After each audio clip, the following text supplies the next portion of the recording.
नमस्कार, मैं अशोक कुमार पांडे और स्वागत है आपका टीसीएच पर। आज हमारे साथ बहुत दिनों बाद जुड़े हैं हमारे दोस्त और हमारे साथी राजू पारुलेकर जी। वरिष्ठ पत्रकार आज मैंने नहीं कहा क्योंकि इतने दिनों बाद जुड़े हैं कि दोस्ती ज्यादा दिखाई दे रही है मुझे। बाकी चीजें तो बातचीत में होंगी। दरअसल भारत के सामने जो सबसे बड़ी चिंता है ना, जिसको हिंदू, मुसलमान और बाकी सब में लगातार दबा के रखा जा रहा है और कोशिश कर रही है पूरी मीडिया की वो बातें बाहर ना आए, वो ये कि ऐसा लग रहा है कि अमेरिका और इजराइल के सामने हमने हिंदुस्तान को रख दिया है। कुछ लोगों ने कहना शुरू किया था, आपको याद होगा राजू भाई, कि 2014 में नई आजादी मिली है। अब तो मुझे लगता है कि 2014 में शायद नई गुलामी शुरू हुई थी। अंग्रेजों से बहुत लंबी लड़ाई लड़के हमने आजादी ली थी। मैं यहाँ पर लंबा नहीं बोलूंगा, लेकिन एक आध चीजें हैं जो कहना जरूरी है। जो म्यूनिख में समिट हुई है, सिक्योरिटी समिट, वहां पर अमेरिका का जो विदेश मंत्री है, वहां सेक्रेटरी ऑफ फॉरेन सेक्रेटरी कहा जाता है, उसने मार्को रूबियो ने बहुत क्लियरली कहा कि दोबारा से उपनिवेश का, कॉलोनी का युग लेके आना है। सेकेंड वर्ल्ड वार से पहले पूरा यूरोप और पश्चिम फैल रहा था, उसके उपनिवेश थे, हम भी कॉलोनी थे, याद होगा सबको। उसी से आजादी मिली थी। अब दोबारा से ये सारा कुछ करना है, तो पूरी दुनिया को कॉलोनी बनाने का खेल खेला जा रहा है। और इस एक लाइन कह के मैं बात खत्म करूं कि सर्जियो गोर, ये तो पहली बार हुआ है कि भारत में जो अमेरिका का राजदूत है वो सिर्फ भारत का नहीं है, पाकिस्तान का भी है, पूरे साउथ एशिया का है। ये पहली बार हुआ है। और वो सर्जियो गोर ट्वीट करता है कि मैं जा रहा हूं वेस्टर्न कमांड। और वेस्टर्न कमांड जाता है, बीच में वो बैठा हुआ है सिविल ड्रेस में, और अगल बगल हमारे सीनियर आर्मी ऑफिसर्स की फोटो आती है। यानी एक विदेशी राजनयिक जो है वो जाता है हमारे वेस्टर्न कमांड के अंदर। क्या भारत के राजदूत को पेंटागन में जाने की अनुमति मिलेगी? क्या वो कहें मैं पेंटागन जा रहा हूं तो पेंटागन में ऑफिसर्स उनको ऐसे ही घेर के फोटो खिंचवाएंगे? मैं बात करूंगा तो लंबी हो जाएगी, 20 मिनट बोलने की आदत है, इसलिए मैं खुद को रोक रहा हूं और सवाल भी नहीं पूछ रहा हूं कि राजू भाई इन सब चीजों को आप कैसे देख रहे हैं? अ, एक तो ऐसा है कि सेना के बारे में पहले हम लोग ये गुलामी की बात तो स्पष्ट है और आप और हम इस पर चर्चा करेंगे ही। लेकिन एक बात मैं और रखना चाहता हूं कि अ, सेना को जिस तरह से इन्होंने मॉब बना दिया है, उसकी कोई तुलना नहीं है। अब पहले वाले भारत से कोई तुलना नहीं है। कल जग्गी वासुदेव के कार्यक्रम में शिवरात्रि के दिन सेना की ऑफिसर्स गए थे और यूनिफॉर्म में गए थे। ये भी एक बहुत बड़ी विडंबना है एक अपने आप में। तो इंटरनेशनल लेवल पे मैंने कई बार लिखा है, आपने भी लिखा है कि हम पूरी तरह से इज़राइल से एन्स्लेव हो चुके हैं। और वहां नेतन्याहू रोज गर्जना कर रहे हैं कि मैं 10 मिलियन भारतीयों से सीधी बात कर सकता हूं। पता नहीं वो पेगासस के थ्रू कर सकते हैं कि और किसी थ्रू कर सकते हैं। लेकिन उनका जो आत्मविश्वास है वो नेतन्याहू और मोदी के बीच की बात है, वो भारत और इज़राइल के लोगों के बीच की बात नहीं है। पहली बात। दूसरी बात, ये सरकार ने रॉथस्चाइल्ड, फिर ब्लैक रॉक, फिर स्टारलिंक और सबसे खतरनाक बिल गेट्स को जिस तरह से घूमने फिरने की अनुमति दी है और देश के डेटा में जिन इनको हस्तक्षेप करने की जिस तरह से अनुमति, क्योंकि बैंकिंग में हर जगह पे, कृषि में हर जगह पे उनको एंट्री दी है। सीधी बात है, जैसे कि राहुल गांधी ने लोकसभा में कहा था, इन्हें पूरी तरह से घुटन महसूस हुई, उनको पूरा तरह से लॉक कर दिया गया उनकी गर्दन को, और इसलिए उन्होंने सरेंडर कर लिया है। और आपको और हमको ये बताने में कोई खुशी नहीं हो रही है, लेकिन बताना उचित है कि भारत फिर एक बार गुलाम हो चुका है। और जब तक ये सरकार, मोदी सरकार चेंज नहीं होती और उसको चेंज नहीं किया जाता, तब तक ये गुलामी का साया हम पर मंडराता रहेगा।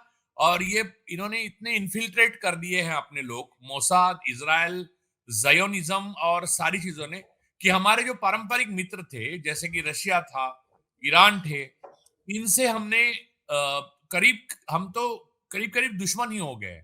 अब रूस रूस ने सीधे-सीधे पाकिस्तान को बाय रोड आने की, रशिया से आने की अनुमति, यानी रोड बना रहे हैं वो लोग अब वहां पर। तो हमारा कोई मित्र बाय नहीं रहा। बाय मैं एक सेकंड रोकूं। बाय रोड और बाय प्लेन, देखिए दो ऐसी प्लेन सुविधाएं शुरू हुई हैं जिस पर भारत को सोचना चाहिए और बहुत ज्यादा सोचना चाहिए। बांग्लादेश यानी ढाका से सीधी कराची और मॉस्को से सीधे इस्लामाबाद एयर सर्विस शुरू होने की बात हो रही है। नहीं, एक उसमें एक और एक बात है सर कि हमारा कौन मित्र है, कौन शत्रु है, सोचने वाली बात, ये सारी सोचने वाली बात तो सरकार भारत की सरकार होती है वो करती है। यहाँ पर आप समझिए कि मोदी की कुर्सी का दांव टिका हुआ है। मोदी अब दिन में 10 बार कपड़े बदलते हैं और अलग-अलग इवेंट्स बनाते हैं। वो इवेंट्स होते हैं। एआई का कोई हमारा एक्चुअली एआई का जो प्रदर्शनी हुआ उसमें क्या हुआ वो आपको मालूम है। वो एक्चुअली इवेंट है लोगों को एक्चुअल क्या हो रहा है ये भुलाने के लिए, भुला देने के लिए। तो बात ये है कि वो प्रधानमंत्री की पद का कुर्सी बस पकड़ के रखे हैं। वो असल में गवर्नर जनरल ऑफ इजराइल से as a governor general of Israel काम कर रहे हैं, क्योंकि इलेक्शंस जो है, चुनाव जो है लूट गए हैं हमारे, उसमें भी इनका हाथ है। और जो लगातार निरंतर चुनाव जो हम लोग यानी निष्पक्षता से लड़ नहीं पा रहे हैं, कोई भी विपक्ष, और लेवल प्लेइंग फील्ड नहीं है, उसमें भी इनका हाथ है। और ये सारी चीजें इसलिए हो रही है बस मोदी और उसके साथियों की कुर्सी बची रहे, क्योंकि अगर वो उतरते हैं कुर्सी से तो सीधा जेल जाएंगे। तो इसलिए ये सारी कवायद हो रही है। तो भारत की सामरिक शक्ति, भारत का विजन, भारत की आने वाले 20 साल की दृष्टि, ये सारी चीजें बातों में मोदी जी जो बात करते हैं उसका कोई वास्तव से संबंध नहीं है। जो चीजें आ रही है वो एक एवलांच से कम नहीं है, और पूरा देश को बर्बाद करने के लिए वो हमारे सामने आ चुकी है। इजराइल और नेतन्याहू को बेसिकली सारी दुनिया में एक क्रिमिनल घोषित कर दिया है। क्राइम अगेंस्ट ह्यूमैनिटी की उसने एक पार एक्सलेंस कर दी है। तो उसको ये गले लगाने जा रहे हैं 25 और 26 को, सिर्फ इसलिए क्योंकि देखिए इनके ऊपर और इनके मित्रों के ऊपर सब संकट आते हैं, आपने देखा होगा पहले भी। तो सीधा वो इजराइल चले जाते हैं। इसका मतलब यहाँ भी यहाँ मैं एक बात बताऊं राजू भाई, आप तो जानते ही हैं, दर्शकों के लिए बता रहा हूं कि आईसीसी का वारंट है नेतन्याहू के खिलाफ। हालत यह है कि सारे समर्थन के बावजूद यूरोपीय देश उनका स्वागत नहीं करते हैं। यूरोप के ज्यादातर देशों ने उनको मना किया है अपने यहाँ आने से। नेतन्याहू से मुलाकात करने के लिए भी, मैं तो रेगुलर इजराइल को फॉलो करता हूं, यूरोप के देशों के नेता नहीं आते हैं, लगभग नहीं आते हैं यूरोप के देशों के नेता। और वैसे में एक क्रिमिनल जिसको आईसीसी ने, जिसके खिलाफ वारंट जारी किया है, भारत वहां जा रहा है मिलने के लिए, नरेंद्र मोदी वहां जा रहे हैं मिलने के लिए।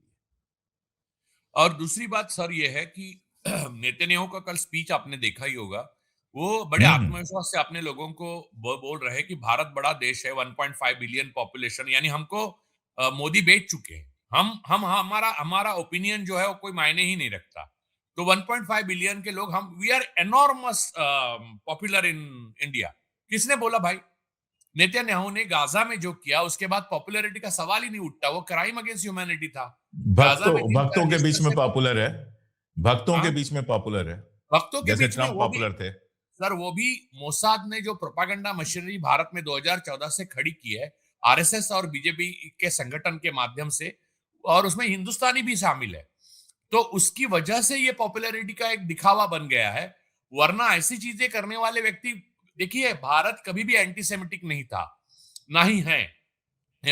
हमेशा एंटीसेमिटिज्म के खिलाफ गांधी जी ने अपना मुद्दा रखा था, लेकिन गांधी जी ने उसके साथ यह भी मुद्दा रखा था कि हम इजराइल को मान्यता नहीं दे सकते, क्योंकि यूरोप और स्पेशली जर्मनी, नाजी जर्मनी का पाप ये पैलेस्तीन क्यों ढोए, ये गांधी जी का मुद्दा था। गांधी जी ने जो लिखा है एक लाइन में, वो कहा है कि फलस्तीन वैसे ही फलस्तीनियों का है जैसे ब्रिटेन बरतानियों का है। और दूसरी बात सर ये है कि हम इसी बात को लेकर पैलेस्तीन को सबसे मान्यता देने वाला पहला देश बने। आज नॉन स्थिति है, अरब। और हम इस्लाम नहीं था उस टाइम से, यानी 3000 साल से हमारा ईरान के साथ रिश्ता है। छबार पोर्ट हमको खोना पड़ा क्योंकि ये मोदी जी की कुर्सी बचाने के लिए हर चीज हमने खोई है जो हमारे पास बेहतरीन थी, सुंदर थी, आजाद थी और सृजनशील थी। सिर्फ मोदी और उसके 12,000 करोड़ रुपए उसके लिए दिए गए थे, वो पानी में डूब गए। हाँ, और 1.28 मिलियन बिलियन की सोना भी टन 1.28 मिलियन टन सोना गायब है आरबीआई से। तो वो भी एक अलग ही चीज है। लेकिन अब तो आप पीएम केयर के सवाल नहीं पूछ सकते, क्योंकि आप ये गुलामी किसी और अन्य देश के थ्रू आ रही है। हमारे देश में अंदरूनी ये मुद्दा होता तो अभी तक सरकार जा चुकी होती। सरकार जा नहीं रही है, इसकी ये वजह है क्योंकि ये अंदरूनी मुद्दा है नहीं, ये बाहर से हम गुलाम हो चुके हैं और मोदी जी ने उनको न्योता दिया है और इसलिए हम गुलाम हुए हैं। और 25 और 26 को हम अपने समझ लीजिए कि जो ताजपोशी तख्तपोशी है, जिन्होंने पेशी जो है उन्होंने जिन्होंने किया है उनको मिलने जा रहे हैं। वो इजराइल से हमारे देखिए ऐसे रिश्ते बनाने की कोई जरूरत नहीं थी अभी, क्योंकि इससे हमें सामरिक दृष्टि से ज्यादा सारे सारे के सारे हम आर्ममेंट जो है आर्म डील्स है वो इजराइल के साथ कर रही है। इसका क्या मतलब है? हम रूस के पुराने दोस्त रहे हैं। रूस एक बहुत बड़ी ताकत है और उनके पास जो जो संसाधन है उसकी तुलना इजराइल से की नहीं जा सकती। तो अब दूसरी बात, दूसरी तरफ से बिल गेट्स जिस तरह से कृषि खाद और ये इसमें जो हमारे जो किसान हैं उनके डेटा की मांग करते जा रहे हैं, और मुझे यकीन है कि मोदी जी दे देंगे, क्योंकि वो ही इज अ कॉम्प्रोमाइज्ड। तो वो दे देंगे तो कृषि, हमारा इंटेलेक्चुअल प्रॉपर्टी, हमारी जो ओरिजिनल संसाधन है, हमारे बीज है। वंदना शिवाजी ने बहुत पहले से कहा था बिल गेट्स के बारे में, उनकी फिलांथ्रॉफी एक नकाब है, असल में वो बीज का बैंक बना रहे हैं जिससे भारत और अन्य देशों के में जो ओरिजिनल खाद बनता है, ओरिजिनल जो ऑर्गेनिक जो फार्मिंग होती है, वो उसे पूरी उसको नस्ल को वो बर्बाद कर देगा। और बिल गेट्स का आप पूरा चाल चरित्र अब देख ही चुके हैं, जहां जहां गया उन्होंने बर्बाद कर दिया है। उनकी वाइफ जो पूरा यानी एक्स वाइफ जो है मेलिंडा गेट्स, उनका भी आपने इंटरव्यू तो पढ़ा ही देखा ही होगा। उसके बाद ऐसी कौन सी आफत आ गई है कि उनको इतना घूमने फिरने की चंद्रा बाबू ले जा रहे हैं। चंद्रा बाबू और नीतीश कुमार का नाम इस देश के इतिहास में बहुत काले अक्षरों में लिखा जाएगा, क्योंकि उनकी बैसाखियां लेकर मोदी जी वो 240 को पार कर पाए। तो ये लोगों ने जो कर रहे हैं वो शुद्ध देशद्रोह है, और हम गुलाम हो चुके हैं, इसमें कोई शक नहीं है सर। और अनफॉर्चुनेटली ब्लैक रॉक की हिस्ट्री और रॉथस्चाइल्ड की स्पेशली हिस्ट्री जायोनिज्म से जुड़ी हुई है। और ये जो नया वर्ल्ड ऑर्डर आने जा रहे हैं उसमें मोदी जी कह रहे हैं हम लोग सेंटर ऑफ द यूनिवर्स, वो हम लोग नहीं, हम नए वर्ल्ड ऑर्डर में गुलाम होने जा रहे हैं। वो तो मोदी जी को अपनी सुख साधन और कपड़े बदलने और उनके तख्त पे बैठने की सुविधा मिल रही है, इसलिए वो अनाप शनाप लिखते जा रहे हैं उनकी उनकी कोटरी और वो। लेकिन ऐसा एक्चुअली भारत के लोगों के साथ हित में कुछ नहीं हो रहा है। और भक्तों का जो मानना है ना कि ये सब ठीक हो रहा है, कुछ ही दिनों में उनको पता चलेगा कि जिस तरह से वो एवलांच आएगा, उसके बाद कोई भक्त, कोई बीजेपी, कोई आरएसएस, कुछ नहीं बचेगा सर। गुलामी अंततः और प्रथमता और अंततः सबको गुलाम बना देती है। तो देखिए जो संस्थानिक थे, जैसे कि हमारे यहाँ ब्रिटिश ईस्ट इंडिया कंपनी के जो महाराजा थे, वैसे मोदी जी जीना चाहते हैं। वो जिए, लेकिन हमें क्यों गुलाम बना रहे हैं भाई? हमारे पूर्वजों ने बहुत हिम्मत से और बहुत मेहनत से लड़ाई लड़ी और आजादी पाई है। उसको अक्षुण्ण रखने के लिए दो प्रधानमंत्रियों ने अपनी शहादत दे दी है।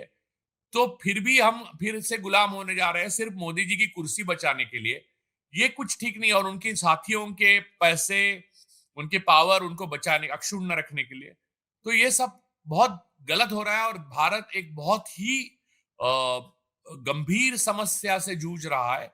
और भारत के इतिहास में आजादी के बाद पहली बार ऐसा हुआ है कि भारत की आजादी, स्वतंत्रता, संप्रभुता पर क्वेश्चन मार्क लगा है। जो आपने कहा कि वेस्टर्न आपने सदर्न कमांड में गए हैं अमेरिकन, उन्होंने ट्वीट सर्जियो डाल के गोर। ऐसा सर्जियो गोर। सर्जियो गोर जिस तरह से ट्वीट हाँ। डाला, उससे पता चलता है कि मैं अपने एक कॉलोनी में जा रहा हूं, ऐसा यस, कहना जैसे। एग्जैक्टली पहले पहले एग्जैक्टली। वॉइस राय जैसा डाला कर, अगर उस वक्त ट्विटर होता तो समझ लीजिए लॉर्ड डलहौसी, लॉर्ड कर्जन ऐसा डालते कि मैं आज वहां वो कमांड में गया था, मिलिट्री की देख वो किया।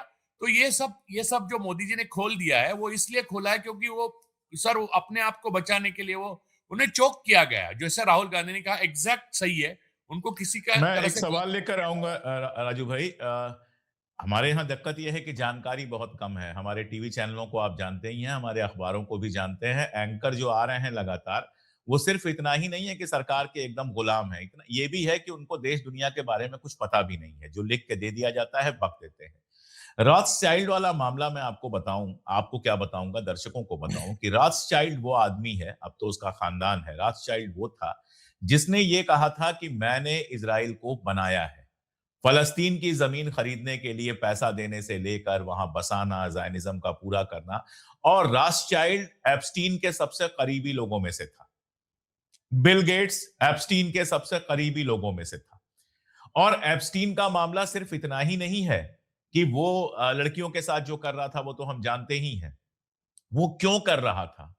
बहुत क्लियर है, अमेरिका में बहुत क्लियर ये बात है कि वो करता था, उनके वीडियोस बनाता था और उन वीडियोस के सहारे ब्लैकमेल करता था नेताओं को। अगर हम लोग अपना टाइम याद करें, मोनिका लेविंस्की वाला जो कांड हुआ था बिल क्लिंटन के साथ, बहुत लोगों का मानना है कि she was also working for Epstein, she was also working for Israel. तो एप्स्टीन वाज मोसाद जो दुनिया के बड़े नेताओं, बिजनेसमैन के खिलाफ सबूत इकट्ठा करके इज़राइल को देता था और इज़राइल उसके भरोसे लोगों को ब्लैकमेल करता था।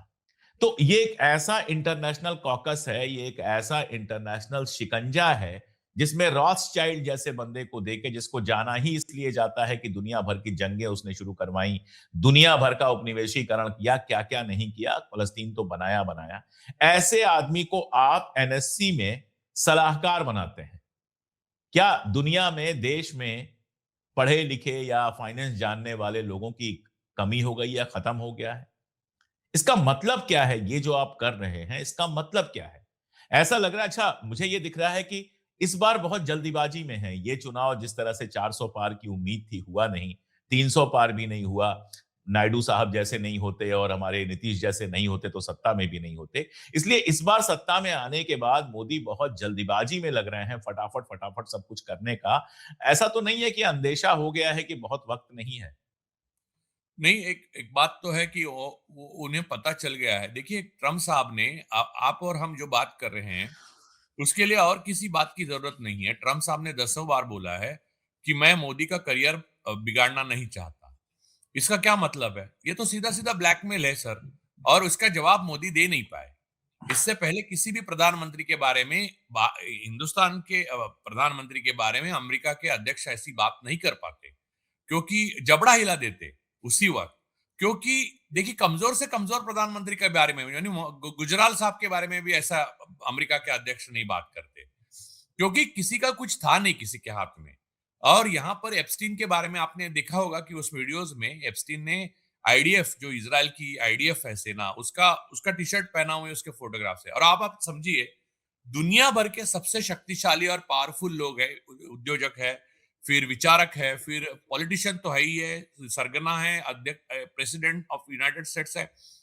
इन सारे लोगों को ऐसे कॉम्प्रोमाइज अवस्था में लड़कियों के साथ, औरतों के साथ अगर शूट किया जा सकता है, तो वो सिर्फ मोसाद ही कर सकती है। वो कोई एप्स्टीन नाम के आदमी का काम नहीं। इतने सारे कैमरे लगाकर हर चीज को मेल पर रखना, यानी हर चीज को उसने खुद को मेल भेजा है। ये रिकॉर्ड पे रखा हुआ। ये इंटरडिसिप्लिनरी एक्ट है, जो एक खुफिया एजेंसी का होता है, ताकि वो डायरी लिखने जैसा है, वो डिजिटल डायरी है, ताकि लोगों को कल अगर उसे कुछ हो जाता है तो मोसाद के पास पुख्ता सबूत हो। तो वो सारा और जो, और ये भी हो सकता है कि उसका ईमेल उसके अलावा कोई और भी ऑपरेट कर रहा हो वहां बैठ के, हाँ, और ताकि देख सके और वहां से डाउनलोड कर सके। नहीं नहीं, और टेराबाइट्स में लेकर वो हाँ, डॉक्यूमेंटेशन जो हुआ है, वो जी, किसी एक व्यक्ति का काम नहीं, ये एक बहुत बड़ा बिल्कुल, संगठन है। और जहां रॉथस्चाइल्ड बिल्कुल। की बात है, लोग अगर भक्त लोग भी देखना चाहते हैं तो रॉथस्चाइल्ड का इंटरव्यू वो मौजूद है यूट्यूब पर। हाँ, बिल्कुल। जो ओरिजिनल, जो दादा परदादा थे रॉथस्चाइल्ड, हुँ, ओरिजिनल हुँ, हुँ, हुँ। रॉथस्चाइल्ड ने बोला मैंने इजराइल को बनाया। आज उन्होंने हुँ। 5 बच्चे थे, तो 5 बच्चों को ऐसा बनाया कि सारे दुनिया पे राज करे। और उनका ये सपना था कि दुनिया में 3 वर्ल्ड वॉर हो, और तीसरे वर्ल्ड वॉर के बाद पूरी तरह से ज़ायोनिज़्म का अमल हो पूरी दुनिया पे। और उसने उसके ऊपर इंटरव्यूज बहुत सारे आ चुके हैं, ये कोई मेरी अपनी बात नहीं है। बिल्कुल। और अभी अभी पहले 2 वर्ल्ड वॉर तो हुए, तो उसके बाद तीसरा वर्ल्ड वॉर जो है वो, अब ये यहाँ पर दुश्मन इस्लाम को बनाया जाता है, इस्लामोफोबिया दुनिया भर में फैलाना, ये प्रोपागेंडा मशीनरी कर रही है। और हमारे देश में जो खुलेआम लिंचिंग या मुसलमानों के प्रति जो द्वेष भावना फैलाई जा रही है बिना वजह, बिना कोई कारण, तो इसकी वजह खुली छूट है केंद्र सरकार की तरफ से। और खुली छूट इसलिए दी गई है क्योंकि ही इज चोक्ड। वो राहुल जी का शब्द एकदम सही है, वो कि उनको चोक किया गया है, उनको ब्लैकमेल। ट्रंप रोज बोल रहे हैं, नेतन्याहू बोल रहे हैं कि वो, you know who is coming, mister Narendra Modi. तो बस वो आ रहे हैं, तो बस देखिए, ये एक एक पार्टनरशिप, वो एक devil, it's a devils act. ये कोई एक एक अच्छी और ऑर्गेनिक पार्टनरशिप नहीं है। हमारे देश में हमारे नागरिकों पे जिन्होंने पेगासस भेजे, उनके डेटा को निकला है, उनके साथ हम दोस्त नहीं मान सकते उनको। अगर भारत से लेकिन दोस्ती पेगासस करनी है, पेगासस सरकार के अलावा कोई और खरीद भी नहीं सकता था, तो उन्होंने भेजा तो हाँ, सरकार, अगर भेजा है और उन्होंने तो सरकार ने ही खरीदा है। हमारे उद्योगपतियों को उन्होंने भेंट दिए हैं और शस्त्र दिए हैं, और अब जाके न्यूक्लियर पावर भी देंगे। तो मोदी जी ने इस देश की संस्था और जो बेहतरीन और ताकतवर चीज थी, वो सारे चीजों को बर्बाद कर दिया। आप सेना के बारे में, अब मैं इतना ही बताऊंगा सर। सेना पूरी तरह से इन्होंने मुझे याद है कि आप देखिए वो सेकंड वर्ल्ड वॉर पे जो डॉक्यूमेंट्री है बीबीसी की, उसमें एक कहते हैं कि बर्लिन में 1945 में आखिर में जो जर्मन सेना पूरी तरह से तहस हम्म। नहस हो चुकी थी, तो लड़ रहे थे बच्चे, यानी यूनिफॉर्म पहन के, वो they are nothing but a mob, ऐसा वो ब्रिटिश लेफ्टिनेंट बोलता है। सो उसकी उसको सेना नहीं कहा जा सकता। तो जग्गी वासुदेव के कार्यक्रम में जब जाते हैं, फिर वो कौन धीरेन्द्र शास्त्री के कार्यक्रम में गाना गाते हैं, वो सेना नहीं है सर। उन्होंने सेना को मॉब बना दिया। फिर हमारे सीडीएस जाकर नेहरू के बारे में अनाप शनाप बयान देते हैं। ये सारी कवायद जो है वो लोगों का ध्यान भटकाने के लिए है, और असल मामला ये है कि भारत गुलाम हो चुका है, और जब तक मोदी सरकार ज्यादा दिन रहेगी उतना खतरा भारत के लिए बहुत है। भारत की संप्रभुता, भारत की 1.5 बिलियन लोगों की आजादी, उनका एक्सप्रेशन, उनका सृजन, और उनकी उनकी कृषि, और उनका जो जो ओरिजिनल चीजें हैं जिसको संभाल के रखा है हमारे पूर्वजों ने, उस सबको मोदी सरकार से खतरा है। क्योंकि मोदी सरकार अपने आप को बचाने के खातिर हमें उनके हवाले कर रही है कि दो दुनिया के लिए बहुत बड़े शैतान माने जाते हैं। एक आखिरी सवाल पूछूंगा, और सवाल नहीं है ये, बस जानना ही चाहता हूं, मैं चाहता हूं दर्शक जाने। जिस तरह से लोकसभा चलाई जा रही है या राज्यसभा चलाई जा रही है, जिस तरह से राहुल गांधी ने 5 सवाल पूछे, किसी सवाल का जवाब नहीं दिया गया। हमारे युवा मोर्चा के अध्यक्ष से बहस करने, जैसे तुम्हारे युवा मोर्चा के अध्यक्ष जो हैं वो बिल्कुल बिजनेस टाइकून हैं या कोई बहुत बड़े एक्सपर्ट हैं।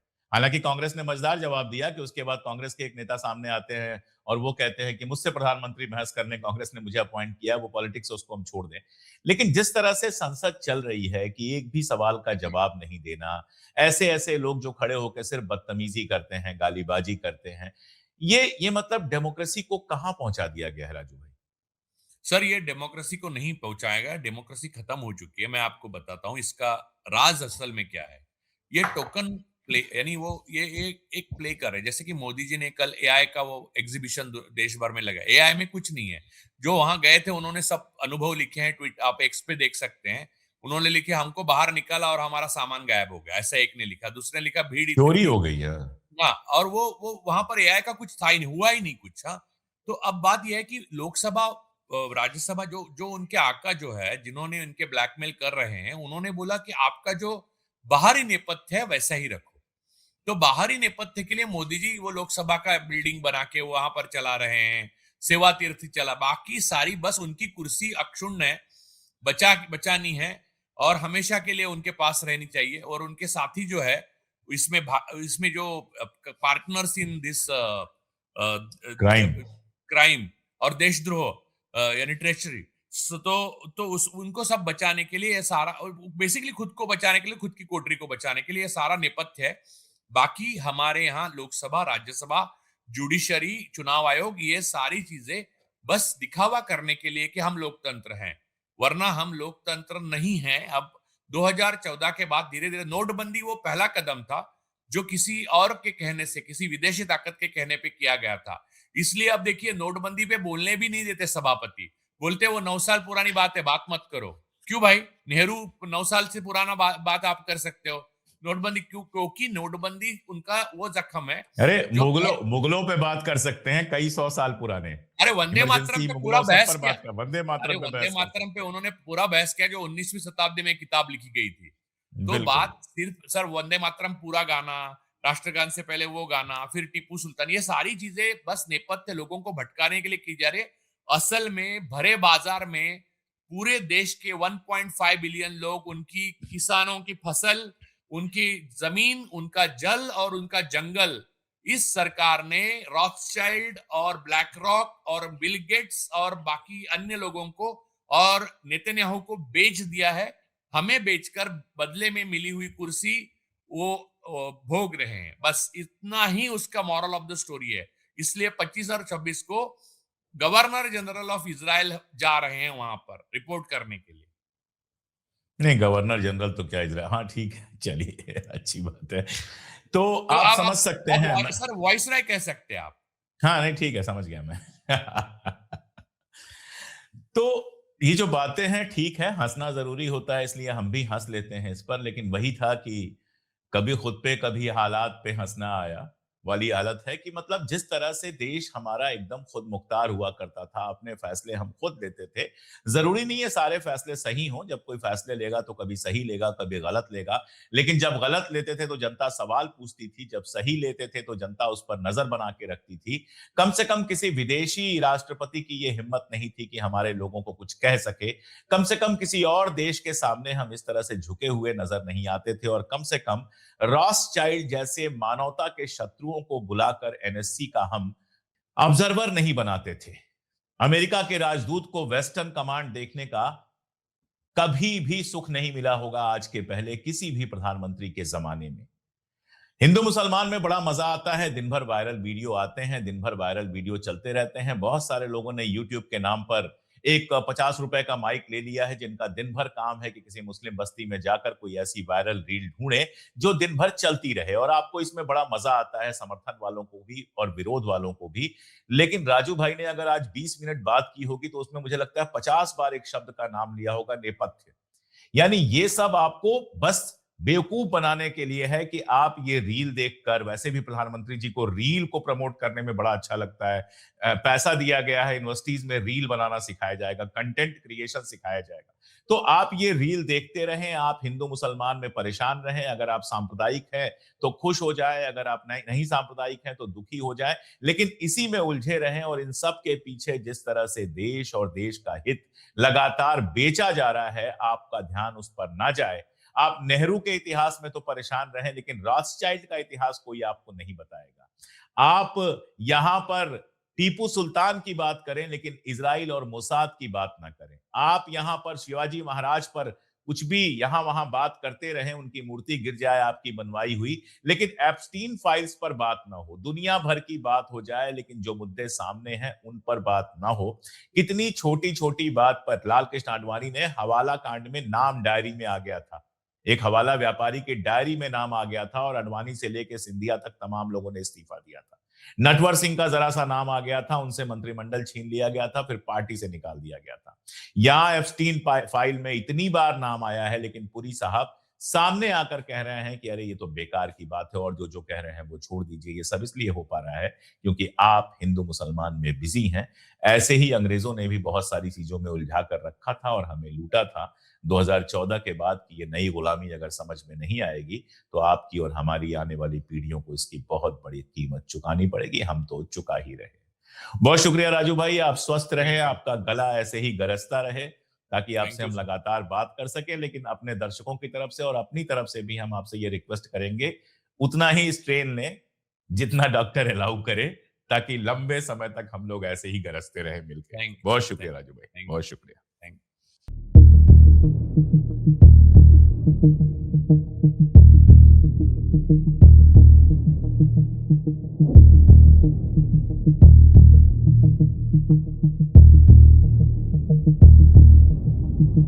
Thank you.